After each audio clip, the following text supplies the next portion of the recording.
Então vamos lá. A mediunidade e as leis da comunicação espírita.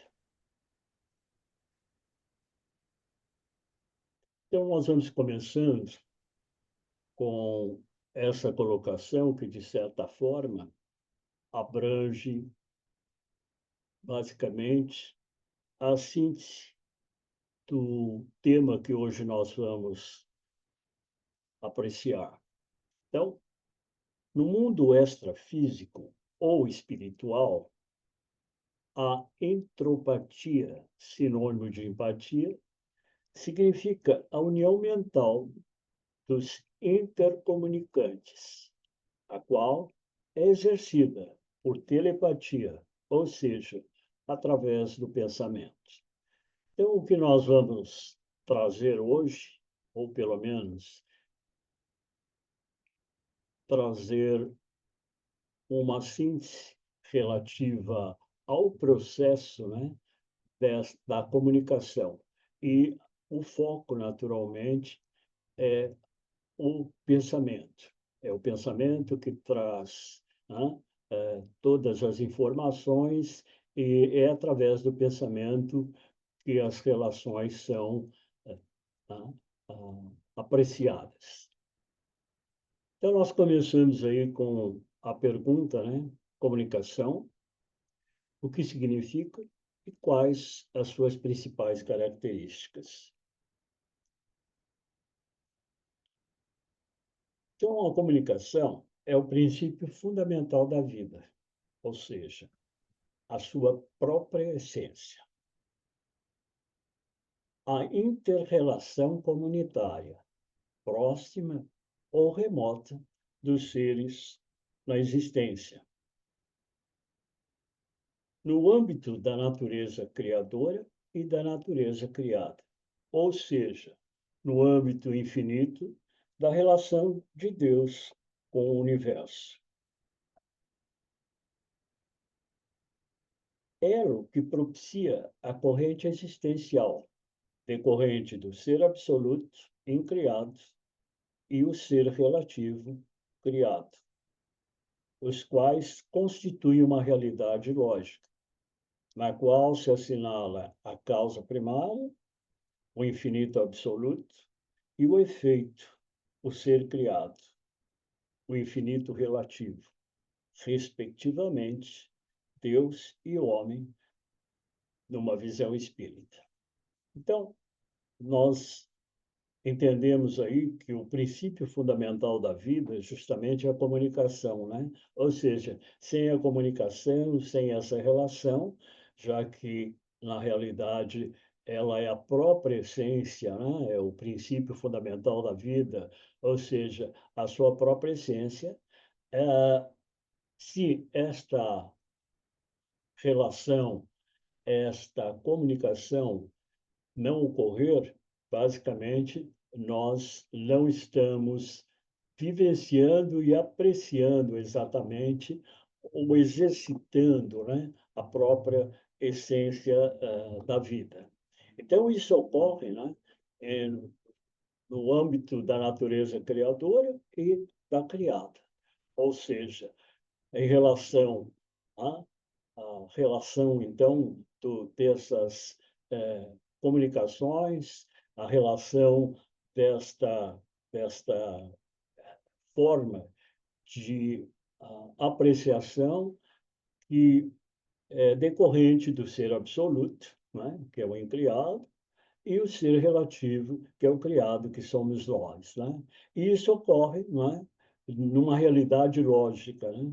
Então, na qual nós vamos assinalar e apreciar em decorrência dessa causa primária, né, que é o infinito absoluto, e o efeito em relação, então, ao ser criado, que é o infinito relativo. Ou seja, respectivamente, Deus e o homem. Esta colocação se coloca, naturalmente, numa visão espírita. E de que forma a comunicação, como atributo existencial, mostra o homem? nós vamos colocando algumas perguntas para daí chegarmos aí a uma prática, digamos assim, né, no processo, do formato, do modus operandi dessa comunicação. Então, de que forma a comunicação, como atributo existencial, mostra o homem? Mostra o homem como um ser de cognoscibilidade, conforme apontado por Aristóteles. Então, vamos nos lembrar o que significa exatamente, né, a conexibilidade, né? A conexibilidade é um princípio epistêmico, né, que reivindica que todas as verdades são cognoscíveis, ou seja, podem ser conhecidas. E o que significa o epistêmico, né? Já vimos lá que é o estudo da natureza, do conhecimento, passando pela origem, validação e limites. Então, quando se coloca aí a resposta ao de que forma a comunicação como atributo existencial mostra o homem.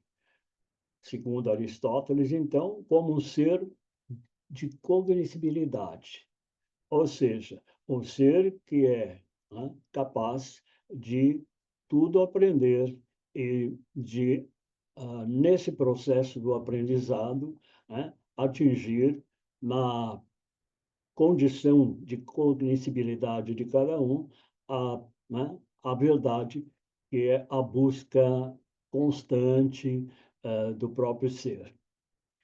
Então, assim nós podemos dizer, simplificando bastante, né, de uma forma bastante restrita, que Platão busca a verdade em um mundo transcendente, o mundo das ideias, distinto do mundo sensível.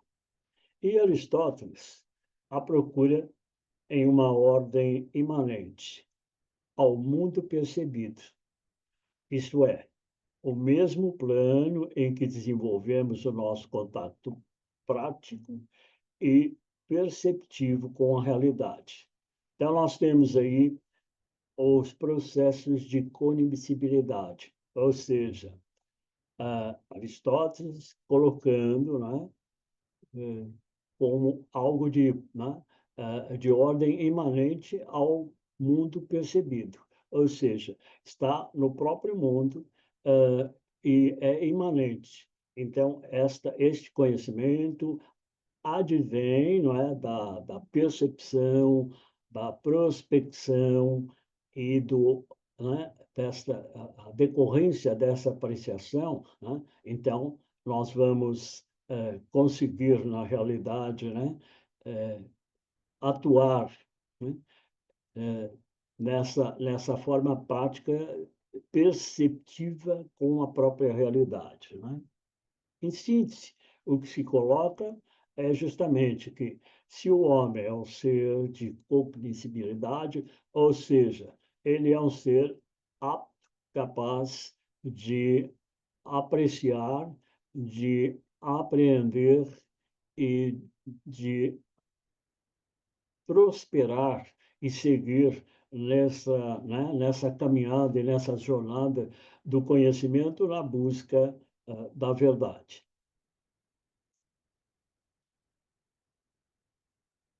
Aí nós colocamos a seguinte pergunta: sendo assim, se ele é, né, um ser de cognoscibilidade, de que forma a comunicação, como atributo existencial, vai mostrar o homem? Como um ser interexistente, conforme, né, posto por Herculano Pires, que não é apenas intuição, nem apenas hipótese ou formulação teórica. Pelo contrário, é uma realidade histórica antropológica que podemos encontrar em todos os tempos e lugares. Foram interexistentes, né, os videntes, os profetas de todas as épocas, oráculos e pitonistas de todas as religiões. E a história da filosofia oferece-nos, né, como interexistentes, exemplos, né, bastante contundentes: Sócrates, Platão, Plotino, Descartes e Bergson. Então, o conceito espírita de interexistente se comprova na realidade histórica, na realidade cotidiana das nossas próprias existências, quando não em nós mesmos. Então, voltando à questão da pergunta, né? De que forma essa comunicação, como atributo existencial, então, vai mostrar o homem? O homem é o que, em relação a esse, né, modus operandi, a esta tese, a esse entendimento da comunicação como sendo, primeiro, né, um atributo, certo? Inerente, né, ao próprio ser humano e, como já foi colocado lá no começo também, não é? Na realidade, é o princípio fundamental da vida, né? Então, é a sua própria essência. Então, quando aqui nós, né, trazemos aí a apreciação, né, do Herculano Pires, que vai identificar, em decorrência disso, a o modo de ser, né, que do homem, que na realidade, ou do ser humano, né, que é na realidade, um ser interexistente. Interexistente quer dizer, tanto está lá quanto está aqui. Está em dimensões diferentes e apreciando, né, e construindo esse seu conhecimento, essa sua cognitibilidade, essa sua condição, né, de conhecimento, de procura da verdade, em modos operantes diferentes e em existências em momentos diferentes. Então, traz aí como exemplo, então, quando ele coloca isto, ele fundamenta, né, a, a sua, a sua colocação, a sua tese, não apenas como sendo intuição, ou uma hipótese, ou uma formulação teórica, né?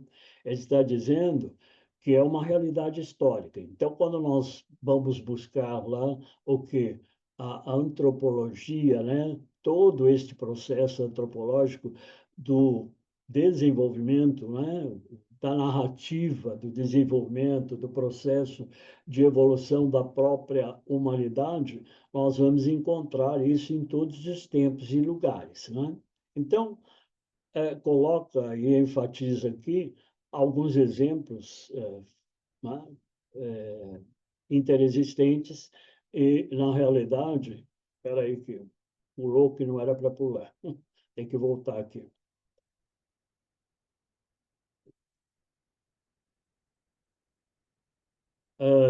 Bom, então, se coloca aqui, né?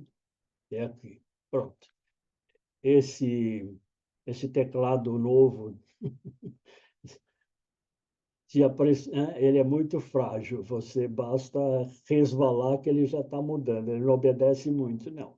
Bom, e a gente agora, né, depois de um certo tempo, já vai ficando meio lerdo, então não presta muita atenção e vai esbarrando sem querer, né? Bom, então voltando. Eh, Então, vamos retomar aqui o raciocínio para organizar, né, de forma mais adequada, né? De que forma, então, essa comunicação, como atributo existencial, mostra o homem? Então, o homem se coloca como um interexistente, segundo essa teoria trazida pelo Herculano Pires. Então, ele vai dizer que esse entendimento ou esta qualificação, esta condição, né, melhor dizendo, do que qualificação, de interexistente, representa justamente ou implica justamente nesta, o nome já está dizendo, né? Está existindo em situações diferenciadas. E que isso não é apenas uma hipótese, uma formulação ou uma proposição teórica, na realidade. Ele fundamenta através do quê? Da história. Então, nós vamos encontrar, né, quando, né, retomamos aí o processo antropológico, nós vamos encontrar, né, em todos os tempos e lugares esses interexistentes em situações mais diversificadas, né? Então, nós vamos encontrar lá no começo da história, digamos assim, ou mais na antiguidade, os oráculos, pitonisas, de várias religiões, de várias épocas, em várias situações. E mais próximo nós vamos encontrar, né, inclusive, filósofos, né, que Sócrates, Platão, Plotino, Descartes, Bergson. Na realidade, isso fica muito claro já, não, né, em relação a esses filósofos que estão citados aqui, mas já durante todo o processo, né, do estudo da filosofia, nós vamos encontrando nos diversos períodos da história da própria filosofia, da própria narrativa, sempre esta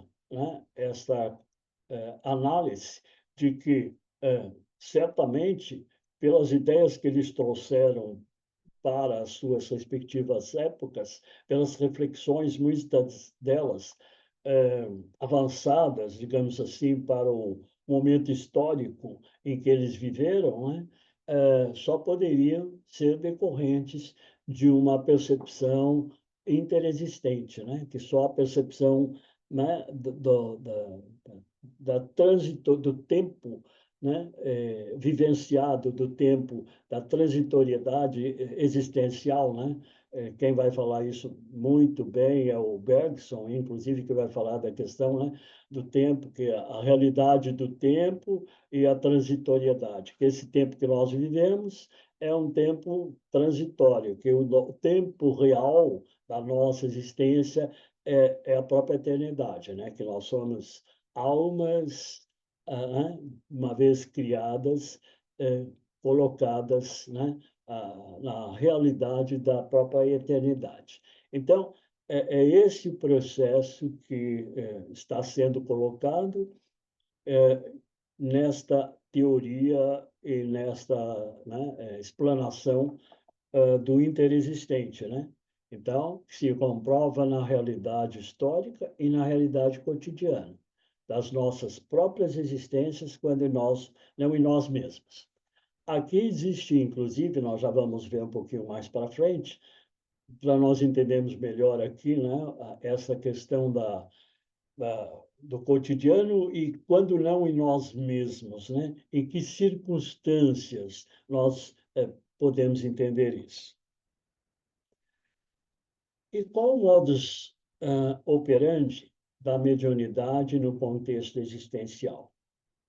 Então, as pesquisas de Kardec levaram à conclusão de que há um processo de indução entre o espírito e o médium, e que as vibrações psíquicas do espírito, irradiadas no seu corpo energético, atingem o corpo energético perispirítico, ou do perispírito, do médium, estabelecendo-se a empatia entre ambos.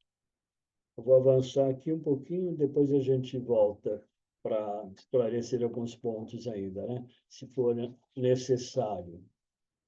Então, a indução, muitas vezes, é tão intensa que os pensamentos e as emoções do espírito refletem-se no comportamento do médium. A personalidade do espírito domina a do médium, assenhorando-se dos centros nervosos dirigentes. Então, voltando à pergunta, qual o modus operandi da mediunidade no contexto existencial?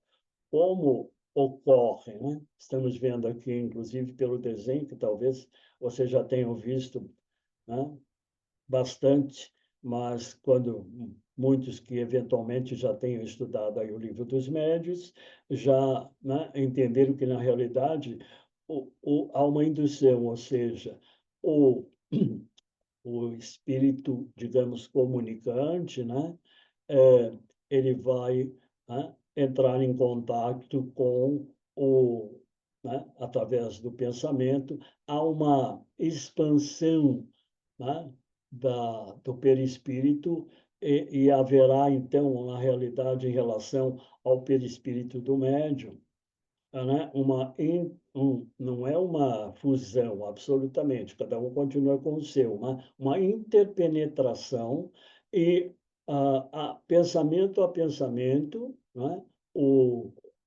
essas informações elas vão acontecer.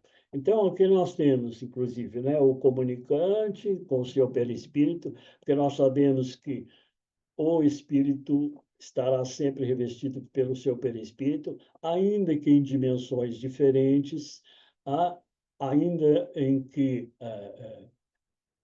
especificações diferenciadas, especificações em termos de fluidos e tudo mais, mas sempre, seja na erraticidade, né?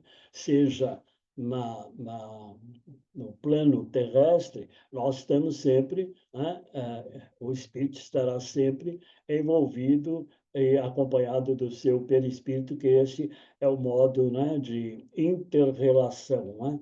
Então, até nós poderíamos dizer que o espírito não fica nu, em hipótese alguma, certo?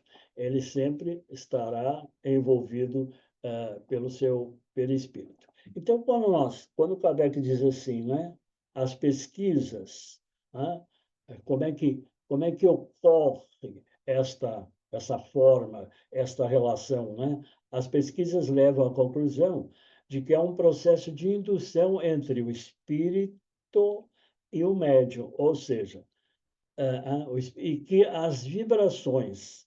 Então, há uma indução, a parte de né, da indução nós já sabemos o que é, né? Uma indução, um direcionamento partindo, né, entre o espírito, né, e o médium. Na realidade, nós vamos entender que na realidade, espírito é espírito, porque né, a linguagem do espírito é o próprio pensamento, mas aqui nós estamos falando, né, essa indução entre o espírito e o médium, quer dizer, espírito é espírito, e essas vibrações psíquicas do espírito são irradiadas do seu corpo energético, ou seja, através, né, desse revestimento perispirítico, atinge o corpo energético do médium, né? Através do seu perispírito, né? Estabelecendo, então, empatia entre ambos. Empatia que se coloca lá, né? Colocamos lá na parte inicial, antropotesia, né? Então, é isto. Então, essa indução, essa relação, essa indução, ela é muitas vezes tão intensa, tão forte, né? Que os pensamentos e emoções do espírito refletem-se no comportamento né? Mediúnico. E a personalidade do espírito dominante, que é o que traz, então, o comunicante, né? As mensagens, as ideias, as orientações, domina a do médium, né? Assenhorando-se dos centros nervosos, né? Dirigentes, ou seja, os centros nervosos que permeiam e propiciam né, essa formulação. Então, aí nós já poderíamos avançar e entender, né, com maiores detalhes o papel dos médiuns no processo das comunicações, conforme o relato do Livro dos Médiuns, lá no capítulo 19, item 225.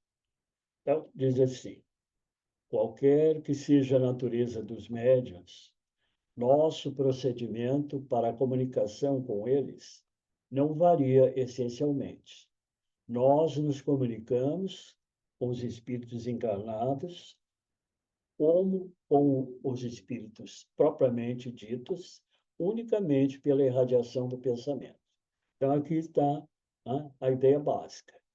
Seja qual for a natureza dos médios, o procedimento é sempre o mesmo. Ele não varia essencialmente. Então, de que forma ocorre essa comunicação, né? Seja a comunicação com os espíritos encarnados, ou mesmo com os espíritos propriamente ditos, ou seja, desencarnados, né? Unicamente ocorre pela irradiação do pensamento. Nossos pensamentos, então aqui ele vai pormenorizar, né, alguns aspectos. Ele vai dizer, nossos pensamentos não têm necessidade de vestimentas, né, da palavra, para serem compreendidas pelos espíritos. E todos percebem o pensamento em razão de suas faculdades intelectuais. Ou seja, pode ser compreendido de acordo com o seu adiantamento. Então, voltando aqui, toda e qualquer comunicação, basicamente, está dentro do contexto da irradiação do pensamento, seja em relação à conversa entre espíritos desencarnados, vamos dizer assim, que estejam lá na erraticidade, ou dos desencarnados em relação aos encarnados. Sempre pensamento. Porque, na realidade, né, o pensamento não tem necessidade, né, o vestimenta das palavras, né, para serem compreendidas. Né? Todos percebem né, o pensamento em razão das suas faculdades intelectuais, que propiciam esta condição. Ou seja, capacidade intelectual, né, condição cognitiva que colocamos lá no início, de acordo com o seu adiantamento, de acordo com a sua condição evolutiva, de acordo, né, com a sua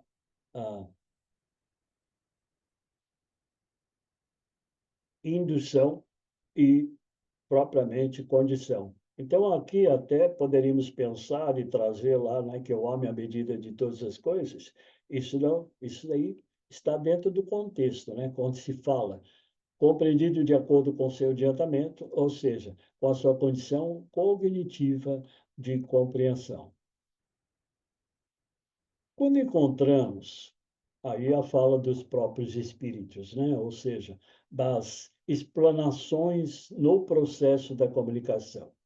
Quando encontramos o médium com o cérebro cheio de conhecimentos adquiridos em sua vida atual, e os espíritos também ricos de conhecimentos, né, anteriores, conhecimentos latentes, próprios para facilitar as nossas comunicações, nós nos servimos dele de preferência, pois o fenômeno da comunicação nos é muito mais fácil do que com um médio de inteligência limitada. Então, o que se coloca aqui, né? Os espíritos, os comunicantes que vêm trazer, então, as mensagens, eles, naturalmente, vão procurar, na medida das possibilidades, aqueles que têm conhecimentos adquiridos na vida atual ou conhecimentos né, anteriores, latentes, em relação àquela mensagem, né, ou àquela orientação que será trazida. Então, vamos supor, se o Espírito vai trazer uma mensagem sobre algum aspecto relativo à física ou química, naturalmente que, se dentre os médios há aqueles que têm conhecimento adquirido nessa existência, né, relativas à física ou à química, vai ficar muito mais fácil. Como também conhecimentos anteriores que estão latentes. Ou seja, de repente, o conhecimento não foi adquirido nessa vida atual, mas né, foi adquirido em vidas anteriores. Né? Então, a facilidade está lá porque está, né, em condição latente aquilo é absorvido ou utilizado para essa apreciação. Certo? Então, claro que se não é como, se vai fazer uma psicografia. Se a pessoa for analfabeta, vai ser muito complicado, né? Trazer uma psicografia. É preciso que a pessoa esteja alfabetizada. Pode até, né, na eventualidade de não tiver, né, dentre todos, alguém que esteja alfabetizado, trazer uma possibilidade de uma escrita mecânica, né, no caso da psicografia. Mas isso tudo vai demorar muito, porque não tem a habilidade, a destreza, né, do alfabetizado, né? Então, coloca-se que, além de todo esse processo de relação, de pré-requisitos que podem facilitar, né, existe também a possibilidade de trazer, não encontrando ninguém à altura ou com as facilidades, trazer de qualquer forma a comunicação, né? Até aqui poderíamos dizer, né? Quem não tem cão, caça com gato, certo? Isso vale também para essas, né? essas colocações. O nosso pensamento se comunica instantaneamente de espírito a espírito, por uma faculdade inerente à essência do próprio espírito. Encontramos nos cérebros do médium, no cérebro, né, do médium, os elementos próprios para dar a vestimenta da palavra que corresponda a esse pensamento. Naturalmente, se a compreensão, né, é pensamento a pensamento, que o pensamento não, né, prescinde de vestimentas, então, para que a vestimenta? Porque, naturalmente, essas mensagens, essas orientações, de modo geral, para isso que a doutrina se coloca, né? Por que estamos estudando a doutrina? Qual é a finalidade da doutrina? É trazer conhecimento para o progresso da humanidade. E nem todos estão aptos, né, a trazer essas comunicações. Então, os que estão aptos, os chamados médios, que têm essa capacidade de percepção e desenvolver, eles vão trazer para uma plateia. E a plateia precisa, naturalmente, de né, de um vocabulário, precisa de uma forma que ela possa compreender. Como nós estamos encarnados e a nossa comunicação é justamente através da linguagem, esta linguagem, então, é utilizada, né, da forma que nós é, conhecemos e que precisa ser colocada para a facilidade de entendimento da plateia, né? Até vamos depois se colocar, não é? Que naturalmente que se a mensagem, né, for trazida né, em alemão, é preciso que toda a plateia entendesse alemão. Como né, não, não ocorre isto, a plateia, no caso, pode ser de brasileiros, então, para isso, o médium vai captar o pensamento e vai fazer a interpretação, né? É basicamente isso que se coloca, né?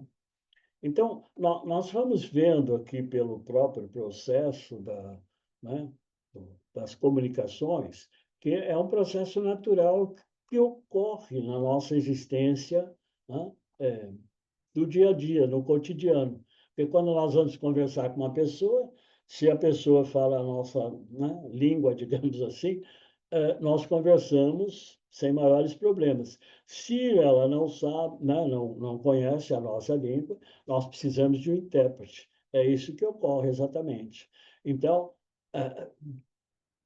o processo da comunicação mediúnica é o mesmo, não é nada sobrenatural, nada inteligível, não é nada disso. É o processo natural da nossa própria existência. A diferença é que nós, como interexistentes, estamos buscando conhecimentos, né, em outros momentos, em outras circunstâncias, para trazer para esse processo de desenvolvimento. Então, a mediunidade está aí para propiciar essa comunicação. Os espíritos não têm necessidade de revestir o seu pensamento com palavras, acabamos de falar, até antecipei, né? Elas percebem e comunicam o pensamento só pelo fator de eles existirem neles. Então, ou seja, o pensamento em tal está explícito de forma adequada e a necessidade de estar, né, adequando e revestindo é dentro disso que acabamos de colocar. E qual é o papel da mediunidade, então, no contexto do aprimoramento existencial? Então, nós vimos assim, né, de modo simplificado, a, a mediunidade como tal, né? O papel da mediunidade como tal, né? No contexto existencial, né? Então, o que que há, né? Qual o papel da mediunidade, então, no contexto do aprimoramento existencial? Então, cabe à mediunidade, como meio de comunicação metafísica, atender bem à específica faixa de atuação a que só ela pode servir, com eficiência, talvez a objetiva de maior amplitude. Então, talvez com o objetivo de maior amplitude, considerando o mundo espiritual não espacial e intemporal, ou seja, fora do tempo e do espaço. Então, o que cabe à mediunidade na realidade, né? Como esse meio de comunicação metafísica, né? É atender, né, bem a específica faixa de atuação a que ela pode servir com eficiência.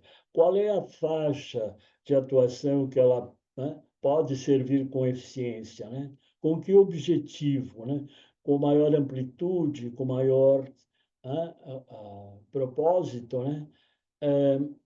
Considerando o mundo espiritual não algo, né, não espacial e intemporal, algo, né, inimaginável, né? Mas, ou seja, fora do tempo e do espaço. A mediunidade está no tempo e no espaço e está na nossa interrelação como intercomunicantes, como médiuns, como interexistentes, né? A mediunidade, na realidade, é um instrumento desta interexistência a qual nós estamos, né, colocados, ou na qual nós estamos colocados, né? Na realidade, a interexistência, né, se utiliza da mediunidade, ou a mediunidade, então, é o instrumento, se quiserem trocar, né, da interexistência para a comunicação entre os dois mundos, digamos assim, entre as duas situações. Todos os seres racionais possuem essa faculdade mediúnica, em graus de suficiência que variam da simples sensibilidade até a possibilidade ampla de ação. Então, todos temos? Sim. De que forma? Diferenciada. Porque muitos de nós, né, têm esta percepção, esta influência, essa atuação, e muitas vezes nós não percebemos e não aproveitamos, né? Então, por isso, coloca-se todos os seres racionais, ou seja, toda a humanidade, possui essa faculdade mediúnica, esta ferramenta. O que é a faculdade mediúnica? Ferramenta de comunicação entre, né, os como interexistentes, nós usamos essa ferramenta, né, da mediunidade para podermos conversar, não é, com as diversas ah, condições, com as diversas moradias, digamos assim, né, em que o universo se coloca, em que o universo se expande, né? Então, nós temos desta possibilidade, né? E varia de acordo, né, Então, nós temos a simples sensibilidade e até uma possibilidade ampla de ação. Ou seja, a percepção, simplesmente, e a atuação, que nós somos atuados o tempo todo, seja através de, né, pequenas percepções, de percepções quando prestamos atenção mais intensas, e também temos aí, digamos, os que têm esta capacidade mais aflorada, mais intensa, e que pode desenvolver, então, um trabalho muito mais amplo, né? Muito mais profundo, né? Nesse sentido, né? Então, ela apresenta dois aspectos distintos, né? Que devem ser considerados com cuidado. O ser instrumento, que é o médium, e o ser conteúdo, comunicado, que é a própria mensagem. Do ponto de vista do instrumento, é preciso observar que não é totalmente passivo. Não há uma entrega absoluta, pois, sendo um ser vivo, é constituído de valores próprios. A vida não é um fenômeno acéfalo. O desenvolvimento intelectual, a cultura, o senso moral, a vontade constitui-se numa personalidade que não pode deixar de ser considerada e que atestam a autenticidade do fenômeno. Bom, então, vou pôr outro aqui, depois a gente volta. Quanto ao conteúdo comunicado, encontra validez moral e intelectual fundamentada nos conteúdos do pensamento do agente comunicante. Bom, então, o que se coloca aqui, né? Que há dois aspectos a serem considerados e observados, né?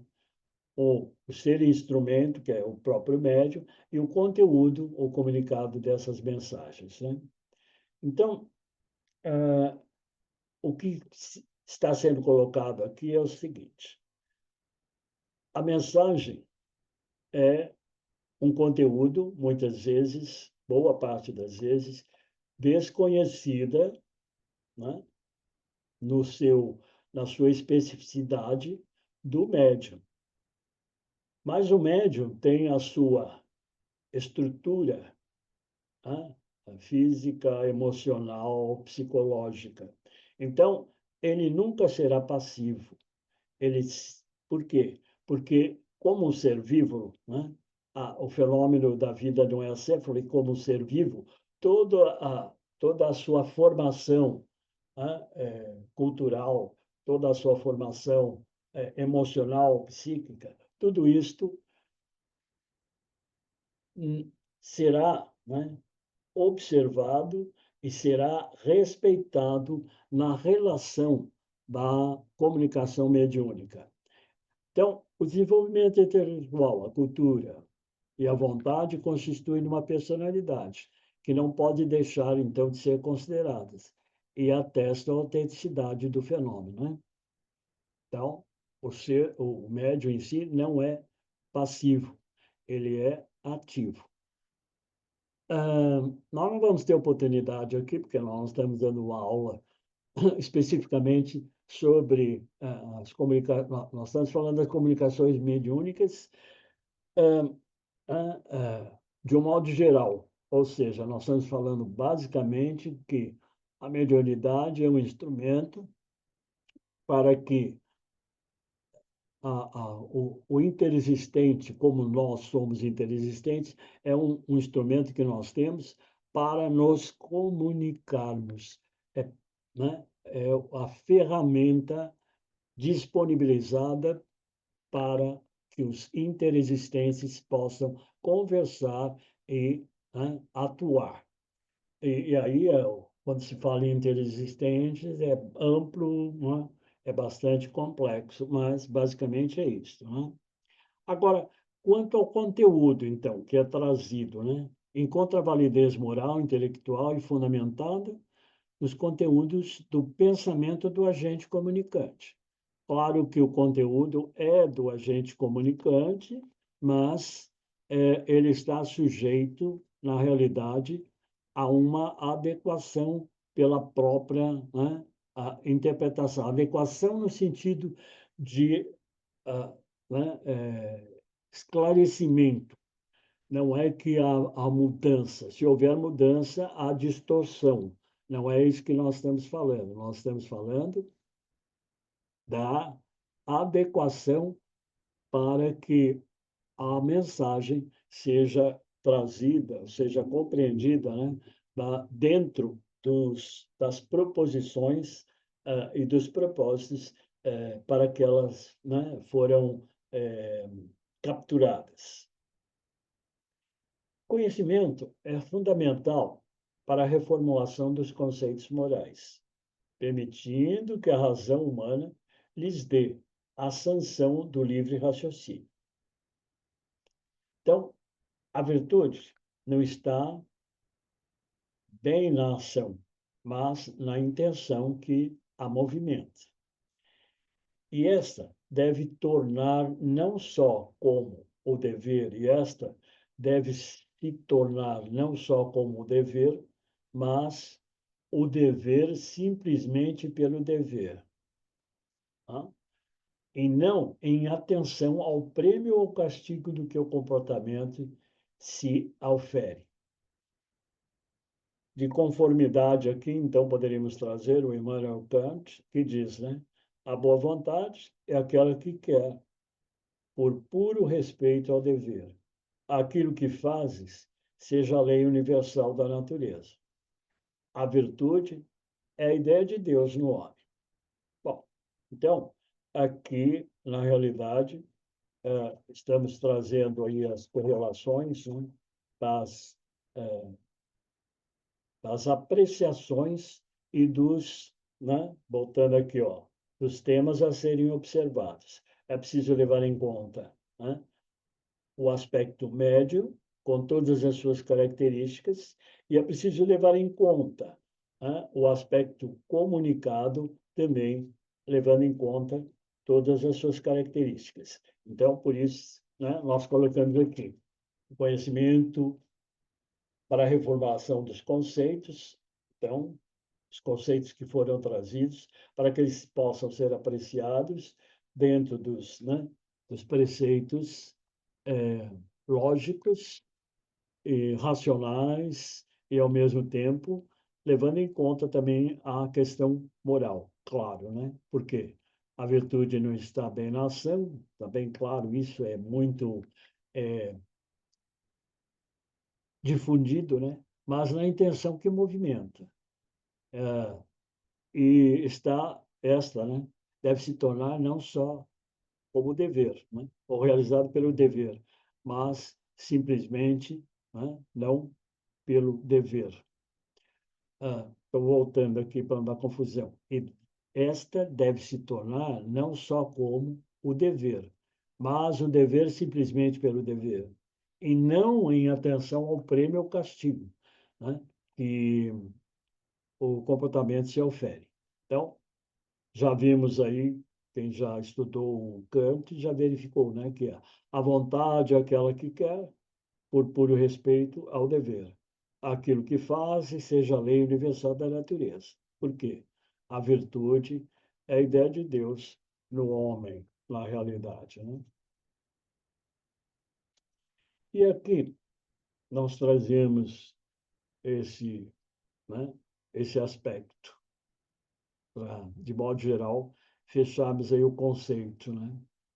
Mediunidade não é uma faculdade obtida graciosamente, um dote depositado por mãos beneméritas nos refolhos. Os refolhos são as partes mais profundas, mais íntimas do espírito. Mas a atualização das potencialidades humanas fundamentais, as quais, na realidade, constituem, né, que o constituem, as quais, na realidade, o constituem, sendo que cada existência é um processo condicionado pelas anteriores e pela preparação do ser no mundo espiritual, e que, pelo trabalho normal de cada momento, emerge tranquila para a comunicação do eu consigo mesmo, no mais recôndito do próprio ser, com o universo e com o Criador. Então, finaliza aqui dizendo que, na realidade, a faculdade, né, não é obtida, não é depositada como uma benemerência, né? Na realidade, está lá né, nos refúgios, né? Ou seja, do próprio espírito, né? E nada mais é do que um processo, uma ferramenta que propicia a atualização das potencialidades. As potencialidades nós conhecemos, né, bastante, que, né, com aquela famosa colocação, né, da potência em ato do Aristóteles, o que, na realidade, nós podemos entender é que nós, como ser humano, temos toda esta condição já potencializada e que o próprio desenvolvimento da nossa existência, o próprio desenvolvimento, o nosso progresso, que vai propiciar o progresso, o nosso entendimento, utiliza como ferramenta este instrumento chamado mediunidade, que, na realidade, né, ela vai emergir tranquila para a comunicação do eu consigo mesmo, no mais recôndito do próprio ser, na sua própria intimidade, com o universo e com o próprio Criador. E é nesse processo que nós vamos, então, voltando lá ao que colocamos no começo, né? Desenvolver, já que somos um ser, né, cognoscível, né, o ser de cognoscibilidade, de condição de aprendizado e desenvolvimento tranquilo, né? Então, nós temos essas ferramentas e podemos atuar, não nos esquecendo de que somos, na realidade, né, o que esse ser interexistencial. E isto exige ou utiliza de uma ferramenta, né, chamada a mediunidade. Aqui nós, quando pensamos em mediunidade, nós sempre nos lembramos do quê? Uma concentração, uma sintonia, uma busca e uma reunião aonde um grupo de pessoas trabalham para trazer uma série de informações. Mas o que se está sendo colocado aqui, dentro do interexistencial, é que a mediunidade é algo contínuo em nós. E que, quando se coloca aqui, né, emerge tranquila para a comunicação do eu consigo mesmo, no mais recôndito do próprio ser, com o universo e com o Criador. Então, é uma ferramenta que nos ajuda a, né, restauração, não seria bem restauração, mas seria desenvolvimento adequado e lógico e contínuo para para a nossa própria evolução, para o nosso próprio progresso, né? Então, a colocação é a seguinte: nós não podemos entender como sendo apenas aquele momento em que nós vamos lá para, digamos, o centro espírita ou a instituição, em que ocorre né, a comunicação, ou em que ocorre o fenômeno. Aquele fenômeno é consequência, claro, da mediunidade, mas é um processo contínuo de trabalho. Mas o que se coloca, né, aqui é que a mediunidade é algo sendo inerente, né, sendo uma ferramenta para a atualização das potencialidades humanas, né? Então, ela atua continuamente em nós. Ela não é, né, só aquele momento da apreciação do fenômeno, né? Porque vocês vão notar que nós não explicitamos aqui ah, formas, né? Que ela é de efeitos físicos, de efeito inteligente, que ela tem uma classificação imensa, né?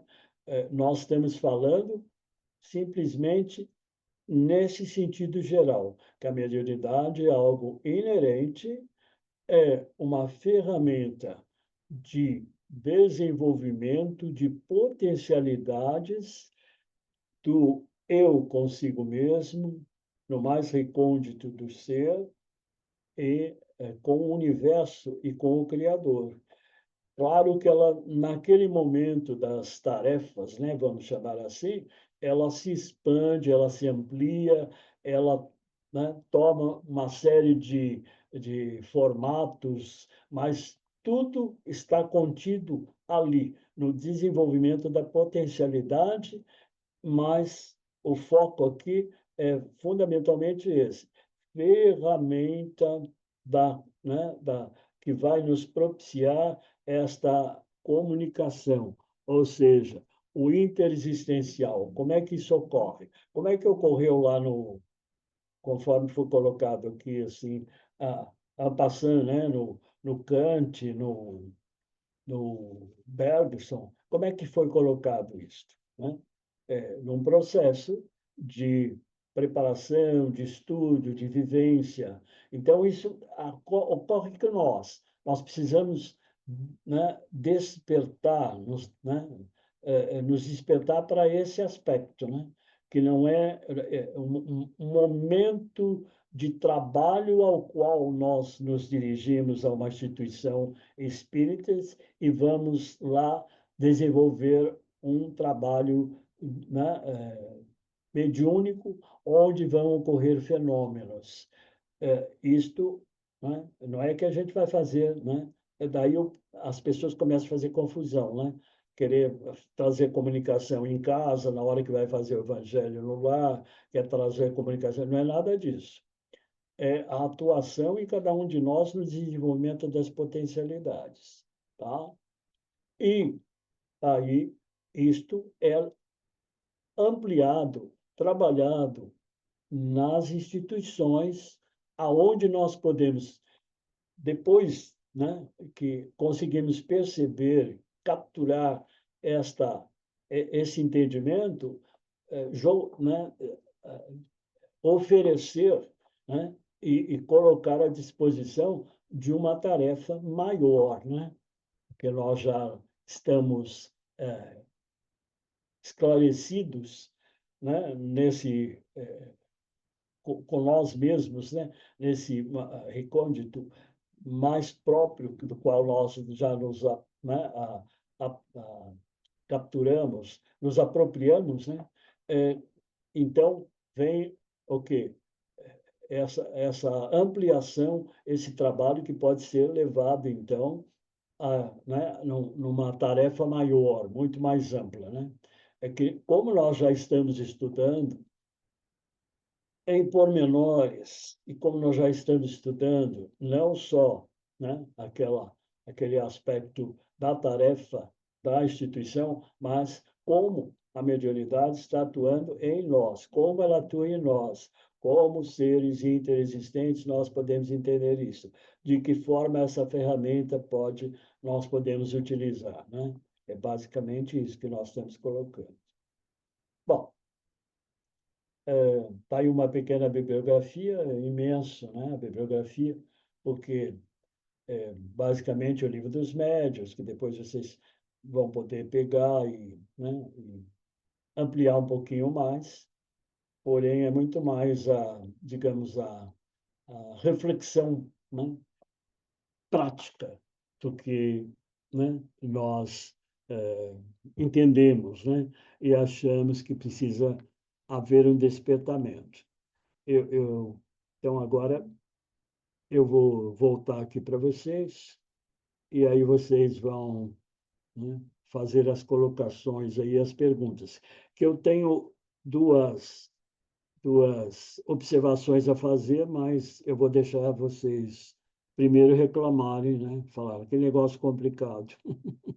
Será que eu sou interexistente? Será que eu entendi? Será que eu, né, tenho essa potencialidade? Como é que eu aprecio isso? Bom, enfim, agora é com vocês. Pode falar e reclamar, qualquer coisa. É só fazer um abaixo-assinado e direcionar quem é a presidente agora? É a Miriam ou a Eliane? Que eu nem sei. Ah, não, mas tem que dirigir para a diretora de ensino, então é para a Miriam. E aí, gente, perguntas? Enquanto vocês vão esquentando a máquina, eu gostaria de fazer. Então, deixa eu ver se eu entendi esse negócio seu aí. Então, vai. Do jeito que você colocou a mediunidade, você coloca ela não como fenômeno, Uhum, né, que a gente está acostumado a ver, mas sim, é ela como a possibilidade de a gente se entender como interexistencial. exatamente. Se eu sou um interexistencial, eu tenho a possibilidade de comunicação de uma forma ou outra com o mundo espiritual. Tanto eu vivo aqui quanto eu vivo lá. Sim, exato. Você Né? está A lá, emancipação da alma te dá a ideia exata de que você está aqui e está lá, exatamente. certo? Mas essa mediunidade que você se refere hoje, se ela é um instrumento para a nossa potencialidade, Uhum. e se ela é contínua, mas que talvez num momento ou outro ela pode ser mais Intensa. contundente ou Uhum, mais ou com uma intenção mais forte, dependendo daquilo que você se propõe a fazer. Então ela é sempre contínua, mas ela pode ser numa encarnação ou outra ser mais ostensiva, sim, certo? E aí você está num trabalho mediúnico de ajuda ao próximo. sim. Mas né? Mas se você tem essa mediunidade que é para a intensificação das potencialidades, de para fazer você ciente de que você é um interexistente, Uhum, então essa mediunidade ela vai funcionar a partir do momento que você se conscientiza disso. claro, Eu sim. posso perceber, se eu estiver atenta e consciente, as comunicações que me acontecem diariamente através do plano espiritual, do meu anjo de guarda, mentor, ou seja lá o que for, entendeu? Então, é nesse ponto que você está se referindo à mediunidade. Sim, porque por isso que Agora, não, deixa eu só acabar de colocar. Você põe uma outra hora ali nessa mediunidade, ela é fora do tempo e do espaço ou não? Eu não pode o entendi quê? muito bem aí. Pode o quê? Fora do tempo e do espaço ou não? Não, não, a mediunidade é o fora do tempo do espaço. Do jeito que você colocou hoje, não da mediunidade fenômeno. Não, fora do tempo do espaço, porque ela não se relaciona só a essa existência, né? Ela está fora do tempo e espaço, então. Exato, porque Tá, ela, tá bom. senão você fica restrito, porque acho que é o Sim, Bergson que fala, né? E sim, sim, naquela questão do tempo, né? O foco dele é o sim. tempo. É, é a vida, como é que ele fala? A realidade, o tempo real é a nossa É o eternidade. tempo da ciência. É, não, E da o tempo eternidade. É. então é nesse sentido. Agora, é interessante que você colocou isso, você entendeu? É, pelo seguinte, desculpe a pretensão. É o seguinte, porque eu achei interessante colocar, tem mais coisas, né, que a gente pode até depois fazer uma série. Hum, Até estava comentando aquela vez na reunião, né, que seria bom fazer uma série, sim. tá? Para poder fechar. Isso aqui é só um esquenta, digamos assim, né? Para chamar atenção, porque as pessoas ficam focadas no trabalho mediúnico na instituição e no fenômeno, na produção do fenômeno. E esquece que, não, ela é algo. Porque daí, mesmo quando você pega as formas de mediunidade, né, que é a intuição, certo? Que é basicamente a, a, aqui se expande muito atualmente, né? Porque aqueles fenômenos mais intensos, né, de efeitos físicos, aquele foi só um despertamento. Agora não tem muito uma lógica, né, ficar em cima disso. E a inspiração, principalmente, que é né, um segmento da intuição, você é inspirado o tempo todo, é que a gente não percebe. E Sim. não é É só. isso que eu tô, é nisso que eu estou me referindo, o tempo todo ser É, inspirado. porque você precisa prestar atenção na. Porque é o tal do start, né? Quando você está lá querendo. Para qualquer coisa, às vezes você vai decidir alguma coisa, não é só, vou fazer o bem, vou fazer a caridade. Na sua vida cotidiana, profissional, tudo, muitas vezes você está indeciso ali e vem aquele estalo e você não percebe, você está sendo inspirada, né? Então, se você permitir e perceber essa aproximação, isso vai ser muito mais. E depois disso, você leva. Se você tem esta condição, daí você leva lá para casa, instituição espírita, para não o start em si, mas você está mais, digamos, apto e preparado para as tarefas coletivas, vamos dizer assim, né? Que a gente normalmente atua nas casas espíritas e nas instituições. Exatamente isso. O importante é entender isso, que a mediunidade não é só aquele momento que acontece lá, que você tem a teoria, depois todo mundo senta, faz o círculo, e aí vamos concentrar. Agora a percepção, agora a aproximação. Inclusive tem uma regrinha, né? Agora a contato, agora o envolvimento e aí a manifestação. Isso aí é um exercício, certo? Agora, se você já tiver tudo isso depois, no começo é difícil, você vai para isso. Depois você vai percebendo. Só que aí, se você realmente quer aproveitar a doutrina e evoluir, você precisa pegar esse lado do interexistencial. Senão não adianta. Senão você vai ficar fazendo, né? Trazendo aquelas mensaginhas, né? Cotidianas, amor ao próximo, não sei o quê, não sei o quê, e daí? Só fica nisso? Quando, Oi. quando a gente começa a pensar com mais firmeza que nós somos espíritos, certo? Porque muita gente. É uma coisa que acontece, falando, "Não, peraí, eu sou um espírito, né? Sim, sim, E aí você começa a entrar por esse caminho, sim, certo? Porque sim, se somos todos espíritos, sim, temos todos a capacidade mediúnica de se comunicar, com certeza. É entendeu? inerente.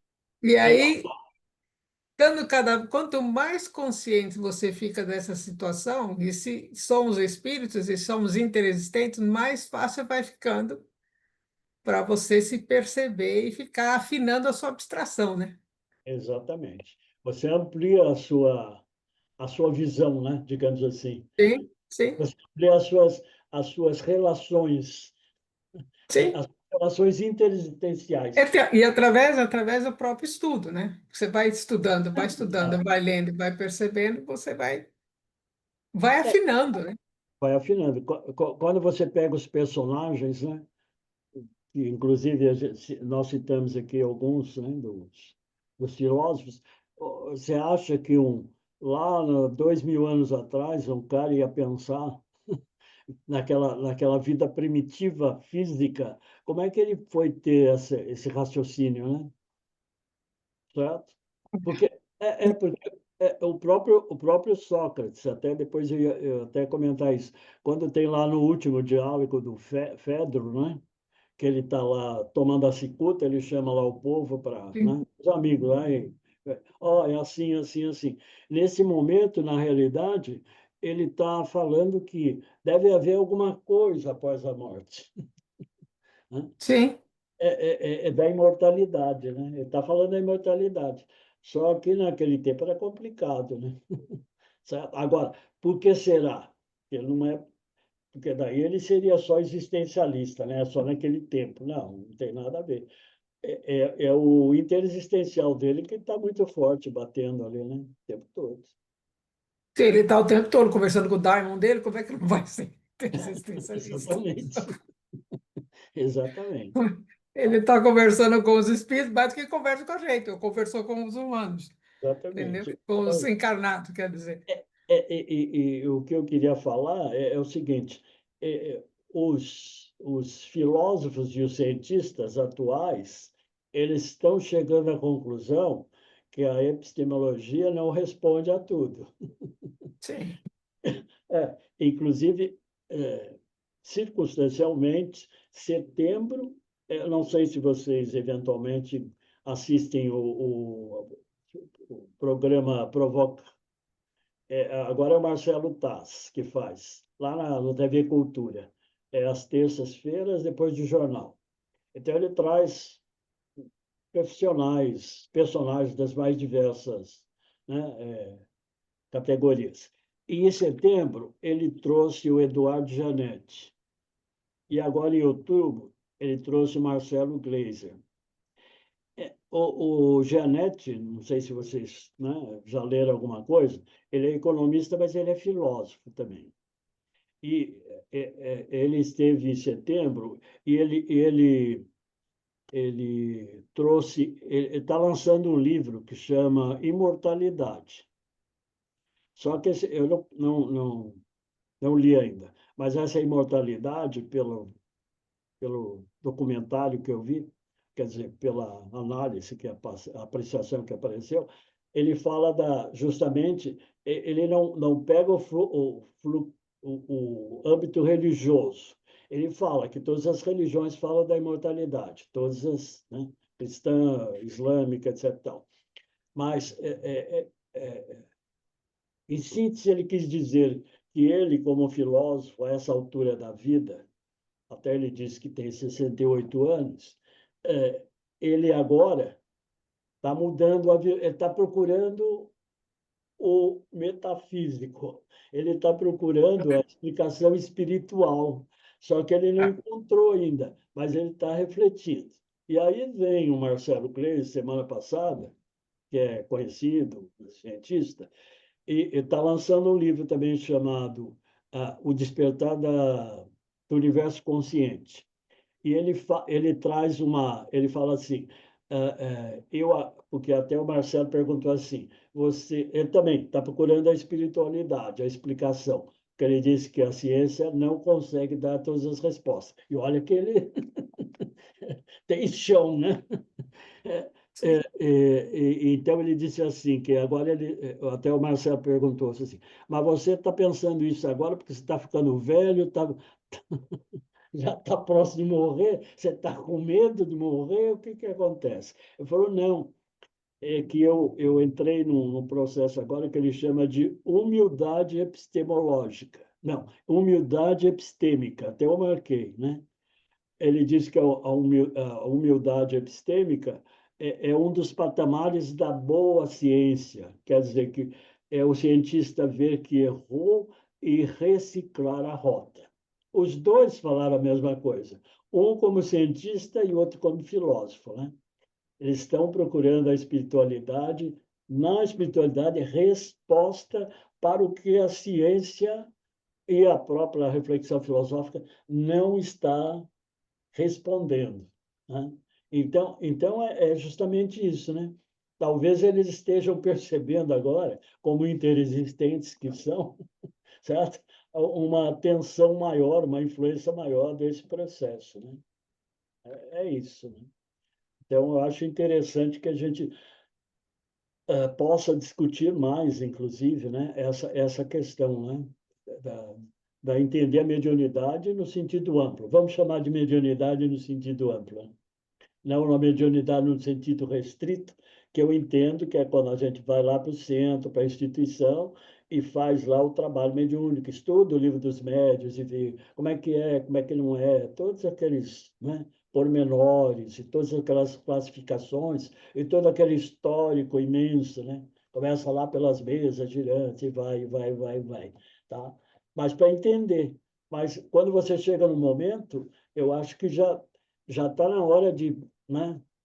Quer dizer, não sei se é a minha hora, né? Mas eu acho que não precisa ficar esperando todo aquele processo. Entendeu? Vai de frente, dá uma acelerada aí, porque, né, as coisas já evoluíram, é nesse sentido, né? E eu acho que as pessoas precisam, né, se tocar, vamos dizer assim, né? E não ficar só no, né, é isso, é aquilo, não é? Porque, para finalizar aí, para deixar vocês falarem, porque eu disse que era para vocês falarem, quem falou mais fui eu. É, é, as pessoas procuram, principalmente as instituições, né, centros, vamos dizer assim, espíritas, para resolver um problema. E aí não resolve o problema, e aí deixa para lá. E, na realidade, elas têm que entender que não é para isso. Tem que ir, tem que estudar, tem que até chegar ao ponto de que ela possa capturar a mediunidade. Porque precisa capturar, absorver, né? E perceber, né? Nesse sentido que você enfatizou. Você entendeu com clareza, né? 24 horas, cotidiano, né? É isso. E Paulo, aí, posso fazer uma pergunta? Paulo, quem quer falar, pode falar. a respeito dos médiums, né?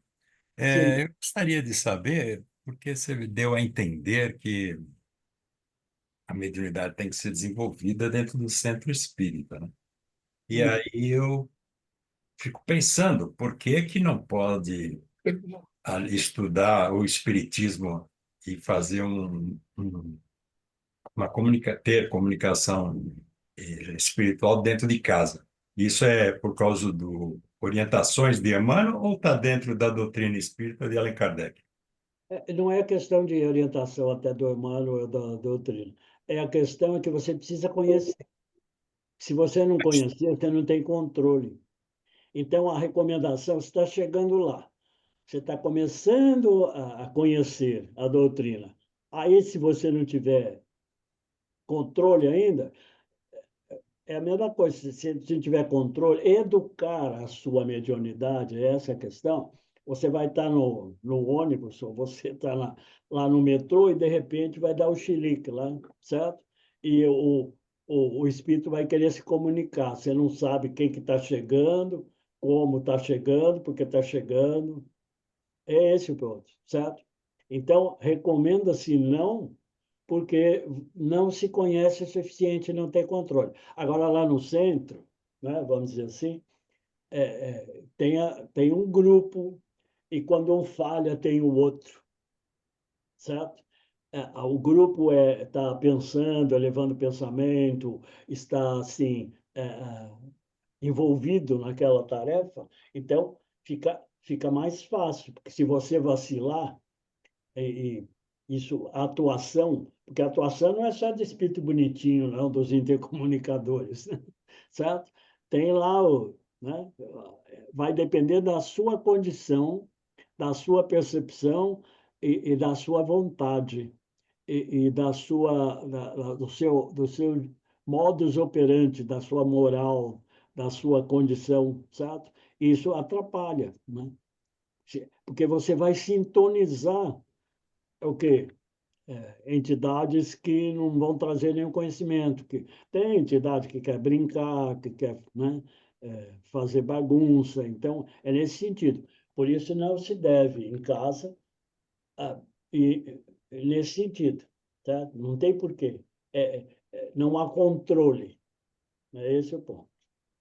Tá? É complicado imaginar dessa forma, porque eu participei mais de 15 anos no centro espírita e eu aprendi muito mais depois que eu saí, de forma autônoma, né? Então eu tive mais conhecimento com outras pessoas em volta e ali era muito engessado, muito restrito. E, Vai, vai depender da seriedade do grupo. certo, Exatamente. concordo, mas não Vai de forma depender que... da seriedade do grupo, da intenção É, da seriedade. Por que que Propósito. esse grupo, o propósito desse grupo, se é um exato. propósito elevado, útil, necessário, Uhum. ou se é um propósito para saber se eu vou ganhar na loteria amanhã, entendeu? Certo, mas se conhece a E doutrina, aí, estuda e aí, Kardec, provavelmente... não, então, se as pessoas estão estudando, estão Exato. levando seriedade, não tem por que não. Então, aí sim eu Porque concordo. o próprio plano espiritual se encarrega Sim, de, Exatamente. de te dar uma lição bem dada, Exato. exato. né? Então, quer dizer que não pode ser dito que tem que ser no centro espírita, porque eu tive Depende, não, experiência. depende da seriedade do grupo. Exato. Eu tive uma experiência, já tinha conhecimento.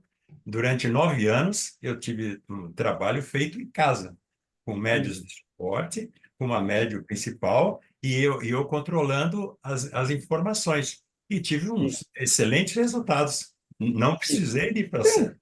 claro. Porque, mesmo porque depende da seriedade. você Exato. tem, mas porque Então, não pode ser uma coisa absoluta. Tem que ser não, só no centro para não, evitar problema. Tem que ter não, estudo, conhecimento e tudo, assumir a responsabilidade.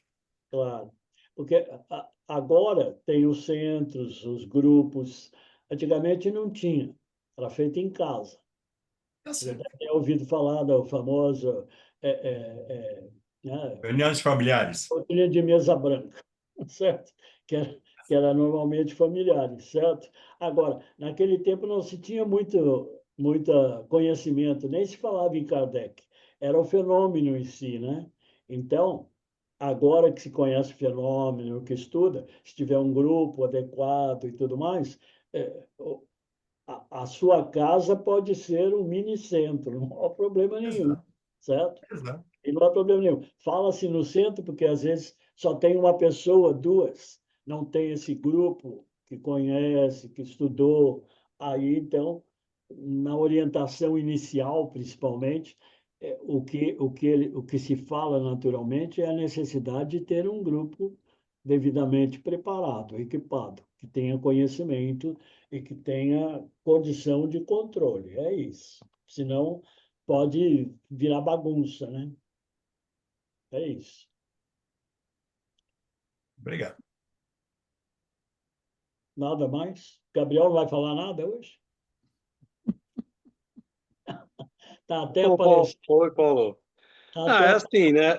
A gente sabe que todos somos médios em potencial, né? Mas nem todos podem desenvolver a sensibilidade necessária para a função de ser médium, né? Nem todos estão preparados, né? De uma forma, de uma forma grosseira, eu diria que pegando o gancho aí do que foi falado, né? Realmente uma casa espírita séria, boa, com bom propósito e um bom treinamento e um bom estudo tem muito mais a oferecer que uma outra que está no nível da, sei lá, da fofoca, vamos dizer assim, né? Ou da ajuda com outras intenções, né? Vamos dizer assim. Mas eu percebo, conversando com alguns médios, eu percebo que o exercício da mediunidade também é um aprendizado constante, né? Eles falam que, a grosso modo, tipo assim, tem o iniciante, tem o intermediário e tem o avançado. Todos eles que tiver, quanto mais virtudes, mais moral tiver, mais o exercício da mediunidade vai ser bem feito. É isso que eu percebo em alguns centros, né? Com certeza é preciso. Nós mencionamos aqui um pouquinho, mas passando a questão moral da virtude, né? Quer dizer, você precisa ter realmente condições, porque senão. É, Eu já vi, porque daí você vai usar a informação, o fenômeno de forma inadequada, né? É esse mesmo. eu já vi médiuns bem preparados, com mais de 15 anos de exercício de mediunidade, confessar para mim, na base da brincadeira, nos papos, né, nos grupos de centro, falar assim: nossa, eu errei, no começo eu errava muito, eu não tinha o discernimento para dar uma boa palavra para o espírito evocado, o espírito ia embora. É, Né? Hoje eu sei esse domínio melhor do que antes, né? sim, questão da sintonia, né? Tá bom. O que mais, gente? Só? Então, se nada mais há, podemos encerrar. Vocês anotem aí as eventuais dificuldades e talvez numa uma sequência aí para o ano a gente programe alguma coisa, né, sequencial, né? É, inclusive, acho que a Eliana está fazendo agora um sequencial aí de um livro de estudos. E muitos de nós, eu inclusive, eu tenho essa mania da comunicação, toda hora eu quero falar da comunicação, mas eu vou diversificando. Então, eu acho que agora a gente pode pensar em fazer né, um sequencial aí né, da comunicação dentro da mediunidade, né? Fazer uma síntese uma síntese que não é muito síntese, né? Que é um pouco mais, se é que é possível fazer uma síntese ampla, mas tudo bem. Não A gente, deixa de ser uma comunicação, né, Paulo? a gente vai pensar no caso, tá bom? É isso aí. Foi isso. Então, Muito obrigado bom, aí pela Paulo. atenção e até a próxima. Depois eu vou ler aqui o Marcelo e o Janete, e daí, se valer a pena, eu falo para vocês, para ler. Tá ótimo. Eu gosto muito deles dois, viu, Paulo? Tanto o Marcelo Gleisi como o Eduardo Fonseca Gianetti, eu gosto muito dos dois. E eles estão É, indo por esse caminho mesmo. e eles estão firmes agora. O Janete já antes, já havia percebido isso, mas o Glazer, embora ele tenha, acho que faz uns 2 ou 3 anos, ele andou por aí com umas palestras, né? Apresentando uma série no YouTube, em que ele já dava assim, alguns indícios, né? Mas agora, terça-feira passada, quando ele chegou e né, falou isso. Aí eu falei, nossa, é por É, aí Paulo, mesmo. eu acompanhava ele, eu acompanho há muito tempo. Antigamente ele era um ateu, né? Declarado, né? Hoje ele é um ateu, graças a Deus, né? Ele é cético, né? Como todo cientista, né? É, Ele falou, sou cético, mas eu estou querendo acreditar. Ele falou assim, eu quero acreditar. Quem souber de alguma coisa, vem falar para mim que eu estou interessadíssimo. Só que ele ainda está com aquele pensamento científico ainda, epistemológico. é. Ele quer o concreto. Não Eles vai. estão eles estão procurando fora. Não é Oi? fora, é dentro. Eles estão procurando fora. Fora, exato. Não é Está fora, é procurando dentro. lá dentro. Você está procurando fora É da dentro. caixinha. Vai ler Agostinho, fala para eles. É, Vai ler Manda, Agostinho. manda ele ler De Magister de Agostinho. Vai Aí, ler Agostinho. é, Agostinho procurou fora há muito tempo. Daí ele caiu na realidade falando, não é fora que eu tenho que procurar, é dentro. quando ele falou, se alguém tiver alguma informação, manda, eu falei, eu vou mandar o livro dos Espíritos. Vai procurar dentro, não vai achar fora. Deixa Estão ele quer procurando? mesmo. Procurando Ou senão aonde? eu ia falar, passa lá na Maria Paula 140, que eu vou te dar um passo para ver se você Tchau. consegue Boa entender noite. alguma coisa. vamos lá, Paulo. Vamos embora. Falou, Paulo. Obrigado, Paulo. Foi Vamos muito bom. esperar. Obrigado a todos. Obrigada a E até a vocês. semana que vem. Se Deus Tchau. Tchau, quiser. gente. Até a próxima. Beijo, Tchau. beijo. Obrigada, Boa Paulo. semana Boa a noite todos. para todos. Uma boa Boa semana. semana. Grande beijo. Tchau, Tchau. tchau.